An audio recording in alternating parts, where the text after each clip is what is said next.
Hello दोस्तों, कैसे हैं आप सब। मैं भी आनंद आप सबों का आनंद एजुपथ पे स्वागत करती हूँ।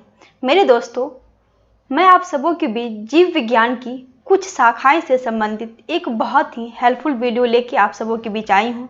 तो बढ़ने से पहले मैं आपको बता दूँ टॉपिक क्या है, जीव विज्ञान की कुछ शाखाएं। जी, इससे पहले आप हमारे टेलीग्राम हमारा ग्रुप है आनंद एजुपथ, इस पे आप ऐड हो जाइए और इस पे हमारा क्यूज प्रोवाइड किया जाएगा, आपको ई नोट्स भी मिल जाएगी और जो हमारा ये जो टॉपिक आपको बताया जा रहा है जीव विज्ञान की कुछ शाखाएं, इसकी आपको वहाँ पे पीडीएफ भी मिल जाएगी। बढ़ने से पहले हमारे चैनल को कीजिए सब्सक्राइब, वीडियो को लाइक एवं दोस्तों के साथ शेयर और बेल आइकन दबा लीजिए, जिससे सही समय पे आपको नोटिफिकेशन मिलती रहेगी। तो चलिए बढ़ते हैं हम लोग। क्या है हमारा टॉपिक, जीव विज्ञान की कुछ शाखाएं। और आपको पता है जीव विज्ञान की कुछ शाखाएं से संबंधित क्वेश्चन जो है आपको बार बार एग्जाम में देखने को मिलता है। और जब मुझे पता हो कि जीव विज्ञान के कुछ शाखाएं से एक क्वेश्चन आना ही आना है, तो फिर क्यों ना हम इस चीज़ का प्रिपरेशन पहले से करके ही जाएंगे, जिससे हमारा एक मार्क तो कम से कम सेफ हो जाएगा। जी बिल्कुल। तो चलिए हमारे साथ साथ, यदि आपको क्वेश्चन का आंसर पता होगा तो प्लीज़ आप हमारे कमेंट में बताइएगा कितना आपका सही हुआ, वीडियो कैसा लगा आपको, 100% अच्छा लगा, 90%, 70% या फिर किसी चीज़ की सुधार की ज़रूरत है, प्लीज़ हमारे कमेंट में ज़रूर बताइएगा। तो चलिए हम लोग बढ़ते हैं। मेरे दोस्तों, हमारा फर्स्ट टाइप है एपी कल्चर।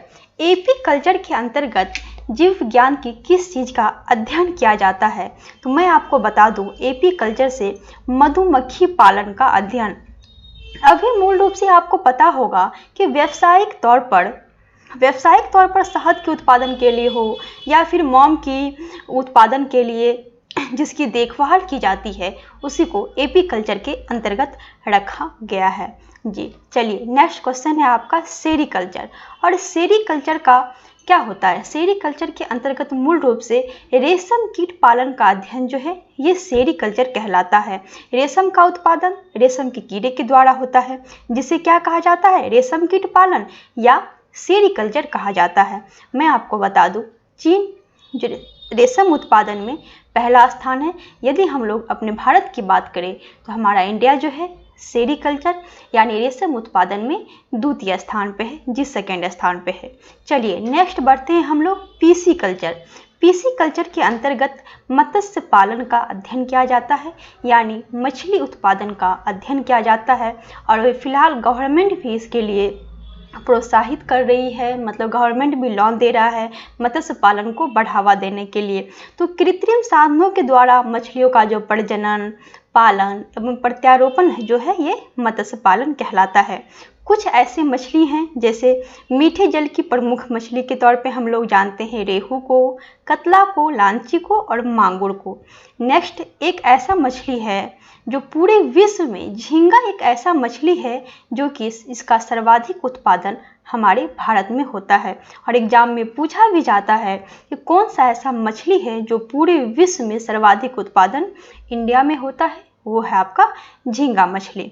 चलिए नेक्स्ट बढ़ते हैं हम लोग सिल्वीकल्चर के अंतर्गत। तो सिल्वीकल्चर के अंतर्गत जो है वनों की खूबसूरती या उसके स्वास्थ्य को नियंत्रित करने की दिशा में जो सजाया संवारा जाता है, उसी को सिल्वीकल्चर कहा गया है। याद रखेंगे, वनों की खूबसूरती को उनकी देखरेख के लिए, मतलब उनके स्वास्थ्य को नियंत्रित रखने के लिए, उनको सजाने संवारने के लिए जिसका अध्ययन किया जाता है, वो किसके अंतर्गत आता है, सिल्वीकल्चर के अंतर्गत आता है। जी बिल्कुल। चलिए नेक्स्ट बढ़ते हैं। नेक्स्ट है हमारा विटीकल्चर। विटीकल्चर में किसका अध्ययन किया जाता है, वर्ड से ही लगता है कि अंगूरों का अध्ययन जो है विटीकल्चर कहलाता है। मेरे दोस्तों, अंगूर उत्पादन में प्रथम स्थान है आपका चाइना का, फिर है यूएसए का और थर्ड स्थान है इटली का। यदि भारत की बात की जाए तो भारत जो है आम उत्पादन में, केला उत्पादन में, पपीता उत्पादन में, अनार उत्पादन में, काजू उत्पादन में और आंवला उत्पादन में प्रथम स्थान पे है। याद रखेंगे, बार बार आपको एग्जाम में देखने को मिलेगा, इसलिए बार बार इस चीज़ को रिवीजन कीजिएगा। ज़्यादा कोई झंझट नहीं, एक दो बार आप रिपीट कीजिए, बार बार मेरे साथ बोलिए, फिर यूं ही आपको याद हो जाएगी। चलिए नेक्स्ट बढ़ते हैं। नेक्स्ट है आपका हॉर्टिकल्चर। और हॉर्टिकल्चर के अंतर्गत फलों, फूलों और सब्जियों का जो उत्पादन होता है, उसी के अध्ययन को हॉर्टिकल्चर के अंतर्गत रखा गया है, यानी हॉर्टिकल्चर उसे कहा जाता है।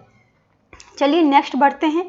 नेक्स्ट है हमारा फ्लोरिकल्चर, और फ्लोरिकल्चर मतलब फूलों का अध्ययन। आपको मतलब फ्लोरिकल्चर ऐसे बोलने से ही पता चल रहा है कि फ्लोरी मतलब क्या होता है, फूलों का अध्ययन जो है वो फ्लोरिकल्चर के अंतर्गत आता है। जी बिल्कुल। नेक्स्ट है मेरीकल्चर।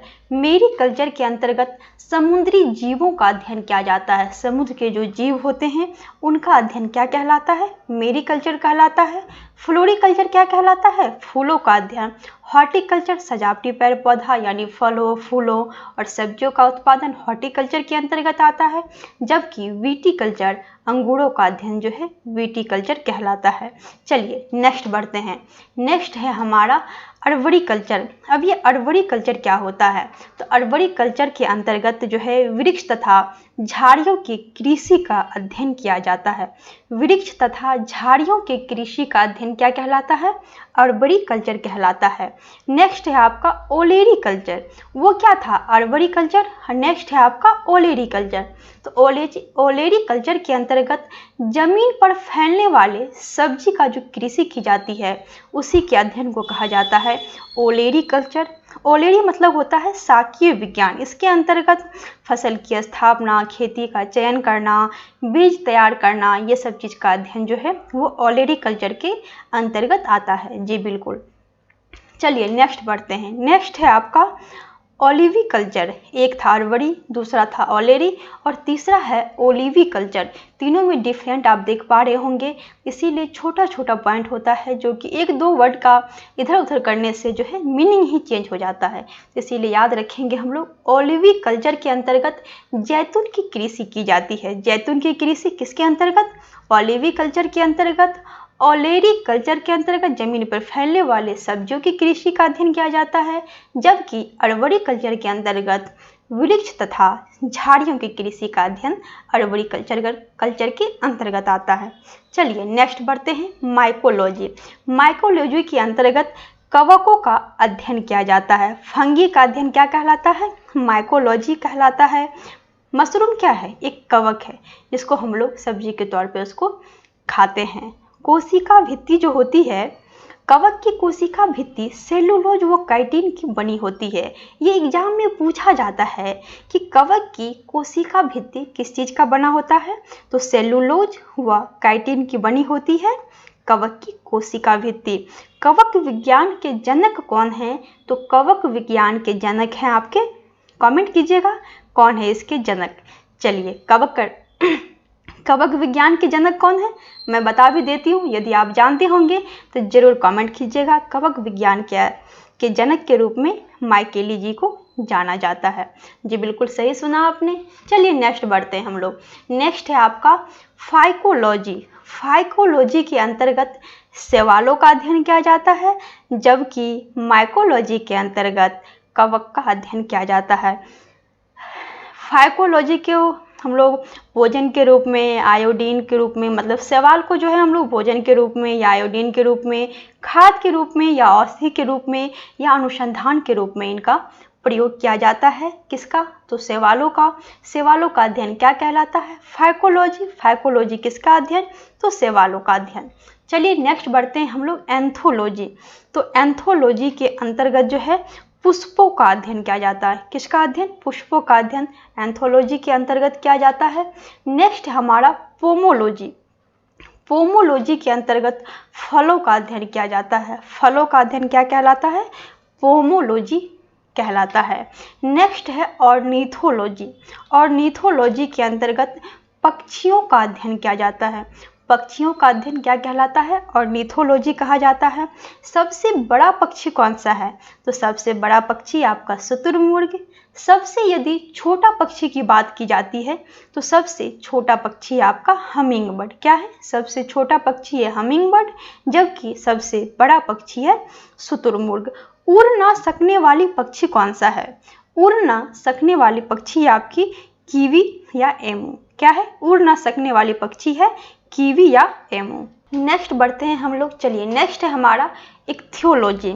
इक्थियोलॉजी के अंतर्गत आपका मछलियों का अध्ययन किया जाता है। इक्थियोलॉजी के अंतर्गत जो है मछलियों का अध्ययन किया जाता है। नेक्स्ट है एंटोमोलॉजी। तो एंटोमोलॉजी के अंतर्गत कीटों का अध्ययन किया जाता है। नेक्स्ट है हमारा डेंड्रोलॉजी। डेंड्रोलॉजी के अंतर्गत मेरे दोस्तों वृक्ष तथा झाड़ियों का अध्ययन। मीनिंग सबका अलग अलग है, सबका आप लोग अच्छे से पढ़िएगा। इक्थियोलॉजी मतलब मछलियों का अध्ययन किया जाता है। एंटोमोलॉजी मतलब कीटों का अध्ययन किया जाता है। डेंड्रोलॉजी मतलब वृक्ष तथा झाड़ियों का अध्ययन किया जाता है। नेक्स्ट है ऑफियोलॉजी। ऑफियोलॉजी मतलब होता है आपका सर्पों का अध्ययन। सर्पों का अध्ययन किस चीज के अंतर्गत आता है? सर्पों का अध्ययन, बोलिए फटाफट बोलिए। सर्पों का अध्ययन जो है ऑफियोलॉजी के अंतर्गत किया जाता है। आप लोग सोच रहे होंगे इक्थियोलॉजी मतलब मछलियों का अध्ययन, फिर पीसीकल्चर मतलब पीसीकल्चर भी जो है ये मछली पालन के अंतर्गत ही आता है। चलिए नेक्स्ट बढ़ते हैं हम लोग। नेक्स्ट है हमारा सोरोलॉजी। तो सोरोलॉजी के अंतर्गत छिपकलियों का अध्ययन किया जाता है। जी बिल्कुल, किसका अध्ययन किया जाता है? तो छिपकली का अध्ययन किया जाता है। एस्ट्रोलॉजी। एस्ट्रोलॉजी के अंतर्गत ज्योतिष शास्त्र का अध्ययन। ज्योतिष शास्त्र का अध्ययन क्या कहलाता है? एस्ट्रोलॉजी कहलाता है। नेक्स्ट है कॉस्मोलॉजी। कॉस्मोलॉजी के अंतर्गत ब्रह्मांड का अध्ययन किया जाता है। यदि एस्ट्रोलॉजी पूछा जाए तो ज्योतिष शास्त्र का, और यदि कॉस्मोलॉजी पूछा जाए तो ब्रह्मांड का अध्ययन जो है कॉस्मोलॉजी कहलाता है। जेरेंटोलॉजी। जेरेंटोलॉजी के अंतर्गत वृद्धावस्था का अध्ययन। जब आप सबसे लास्ट स्थिति में पहुंच जाते हो, वृद्धावस्था स्थिति में, उस अवस्थी को जो है जेरेंटोलॉजी के अंतर्गत रखा गया है। तो मेरे दोस्तों आप देख रहे होंगे घड़ी में टाइम कितना हो रहा है। तो टाइम हो रही है 8, और 8 बजे डेली हमारा वीडियो, हमारा चैनल है आनंद एजुपत, इस पे डेली 8 बजे हमारा वीडियो आ जाता है। तो प्लीज़ आप लोग हमारे वीडियो को लाइक कीजिए, अधिक से अधिक कमेंट कीजिएगा कि आपको वीडियो कैसा लगा, कितना आपका सही हुआ, कितना स्कोर आप कर पाए हो। और मेरे दोस्तों शेयर तो ज़रूर कीजिएगा। इतनी मेहनत करने के बाद यदि अधिक से अधिक बच्चों के पास वीडियो पहुँचेगा तो सभी को काफ़ी फ़ायदेमंद होगा, क्योंकि आपको पता है इस टॉपिक से एक सवाल जब एग्जाम में आना ही है, तो अधिक से अधिक वीडियो को आप लोग शेयर कर दीजिएगा। उसके बाद चैनल को सब्सक्राइब तो ज़रूर कर दीजिएगा। मेरे प्यारे मित्रों, इतना सारा प्यार देने के लिए आप सभी दोस्तों को थैंक यू। तो आप मिलते हैं फिर कल हम सुबह 8 बजे।